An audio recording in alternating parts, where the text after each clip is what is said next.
Kitzbuhel just begins to come back to the field, and now Wendigo has been relegated to last. So through halfway, and now they're going on towards fences 10 and 11. Kitzbuhel has the lead. Blue King Daru going wide. Then Thomas Moore racing in third. To the inside rail is Crest of Fortune. Salva races on his outer, and now Wendigo, having stuck to the inside rail for the first circuit.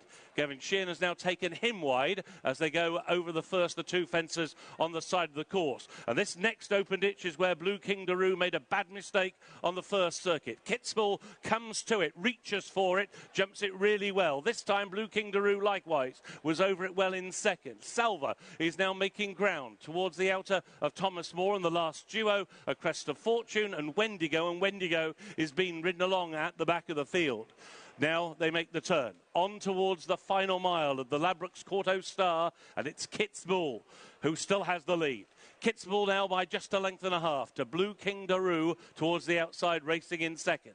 And then just over a length back to Thomas Moore and Salva, the last duo, Wendigo and Crest of Fortune. Kitzbuhel over the seventh from home, quick and accurate. Not so in third, Salva, who just got a little low at that. On now towards the next, fence number 13. Kitzbuhel comes to it, still holding the advantage. Again, he stood a long way off that fence, and it still carries him into a two-length advantage over Blue King Daru. Then Salva, and now they go to the final open ditch, fence number 14. This is 5 out. Kitzbuhel really attacked that open ditch. Another spectacular jump by the grey, and Kitzbuhel now goes on towards the last in the back straight. This one with a fourth from home. Kitzbuhel again, pinpoint accurate, 3 lengths the advantage over Blue King Daru, who is in second place. Thomas Moore rallies to the inside. Then Crest of Fortune, Salva, and Wendigo, who's been flat to the boards now for 3/4 of a mile. They're beginning to make the turn back towards home in the Grade 1 Ladbrokes Kauto Star Novices chase, and Kitzbuhel still has the lead, and he's the one they've got to go and catch. Thomas Moore now goes into pursuit in second. Salva to the inside.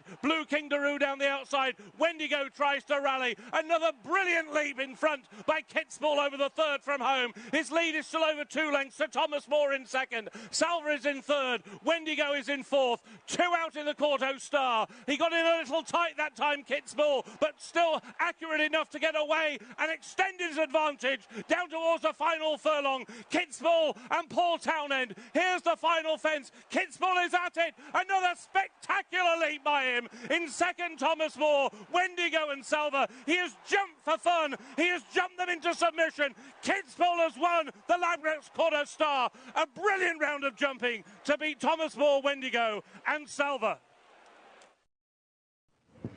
What a thrilling performance from Kitzbuhel, who wins the Kauto Star Novices Chase in some style. A daring ride and a daring performance from horse and rider. Well, I bet Paul Townend really enjoyed that. I mean, he was firing him at fences down the back straight, and the horse was coming up from very clever. We said beforehand, he was electric at Punchestown, the way he jumped around Punchestown, and that's exactly what he did there. And even going down to the last, the confidence that Paul had on him going down to the last, it was extremely long, and he fired that, and the horse delivered. He jumped so exuberantly late on in the race when you were thinking, well, he's gone a decent gallop and he might be getting a bit tired. His jumps at the end were extraordinary. Well, the second last there, he just got a little bit tight in the second last, but he was very, very good. But look, this is where Paul has got lower in the saddle, got his body language, pulled the stick through. He said, right, you're going down to the last there. He's meeting, he's going. Look, watch this.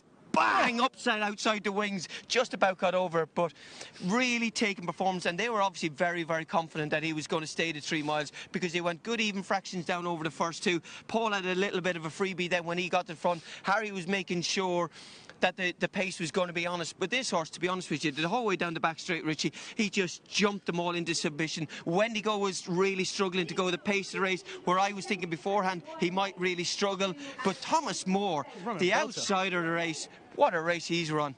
He's run a cracker, showing that the run at Ascot was no fluke. Crest of Fortune struggled through the race. Blue King Daru, I don't think the way the race unfolded was suited. His jumping was tested early on, actually got a bit better. I think you're right about Wendigo, though. I think this track wouldn't have suited him as well. A more stiffer test would suit him for the future, but he's a horse that has a big potential. Salva, what did you make of his effort? I thought he was good. He was ridden call again, like what he would at Sand.